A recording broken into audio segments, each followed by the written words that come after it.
Alors, je voulais vous parler de cette fabuleuse carte du tarot de Marseille, la carte du monde.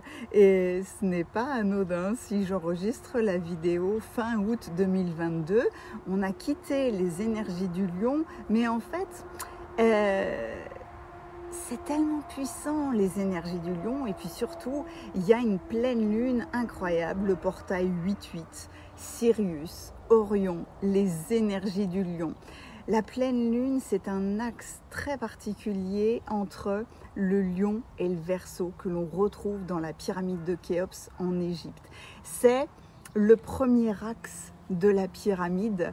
Dans l'Antiquité, l'ange était le verseau. Et le deuxième axe de la pyramide de Khéops, c'est l'axe taureau-scorpion. Le scorpion a été remplacé par l'aigle et on retrouve cette carte. On retrouve cet alignement, ce croisement, cette pyramide dans la carte du monde, la carte 21 du tarot de Marseille. Donc, c'était irrésistible pour moi de vous faire...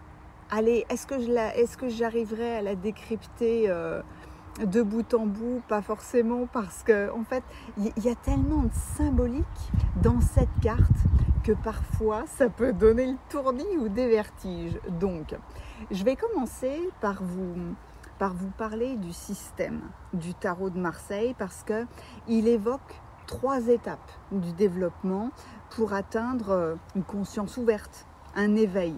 Le tarot, c'est la rota, c'est une roue, c'est une quête alchimique, tout comme l'astrologie, tout comme les saisons, tout comme les fêtes de la nature, c'est une roue.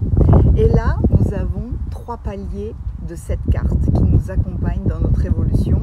7 x 3, 21, cette apothéose-là, avec une carte en plus, le mat ou le fou, sans numéro, lui, puisqu'il repart dans une nouvelle aventure. Donc, le premier seuil, il démarre par le battleur. Et il symbolise le développement de notre intellect, notre volonté. En apprenant à tenir sous contrôle nos pulsions et nos émotions. Nous avons tous les outils pour que notre mental apprenne à contrôler l'instinct animal. Vous voyez sur cette carte, sur la table, il y a les outils. Il y a le denier, le bâton, épée et coupe. C'est les familles des cartes mineures et c'est aussi la symbolique des 4 éléments. Le deuxième seuil du tarot symbolise le mental qui se fortifie, qui élève sa capacité de raisonnement en s'ouvrant à autre chose. Notre esprit se développe, on purifie des sentiments, il y a la joie d'exister, ainsi que le pouvoir et la puissance d'un mental créatif. Et puis le 3e seuil va allier l'activité mentale et la conscience de ce qui est juste pour soi-même et pour les autres. Et puis aussi pour l'environnement. On peut dire ça comme ça, c'est le palier de la responsabilité de nos pensées, de nos actes et de nos choix, et qui a pour finalité l'apothéose, le monde. Donc, on revient à la carte du monde.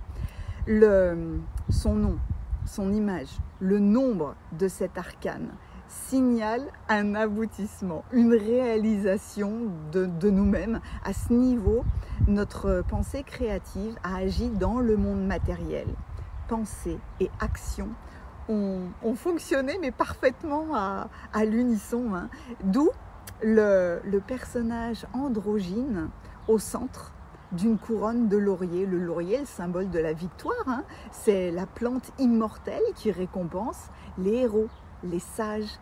Elle est le symbole du succès et de la concrétisation. Ce qui est passionnant d'observer, c'est sa position, qui n'est pas sans rappeler le pendu, le suspendu, inversé tête en bas. Le 12, inverse de 21. Vous voyez la position des jambes? La couronne aussi ressemble à un œuf, l'œuf originel peut-être. Et puis, on remarque qu'elle porte le bâton. Le même bâton que le battleur, et peut-être aussi même le voile, cachant la papesse, cachant la connaissance, cachant un secret. Et aujourd'hui, ça entoure son corps de légèreté. Absolument tout dans le tarot de Marseille est symbolique, parce que c'est un langage universel. Maintenant, en bas, voici le gardien de l'Est avec le taureau, représentant l'élément terre, couleur chair, symbolisant le plan humain, la matière, la vie concrète, pratique, l'instinct de survie, le besoin de sécurité et aussi l'intelligence de l'observation et la force, l'endurance. À ses côtés, il y a le gardien du Nord avec le lion. Il représente l'élément feu de couleur jaune, la couleur de la sagesse universelle, du travail, de la métamorphose, que l'on retrouve dans le miel ou l'or, si cher aux alchimistes. Mais le lion symbolise l'amour, l'énergie vitale, l'équité, la splendeur de la sagesse dans l'équilibre.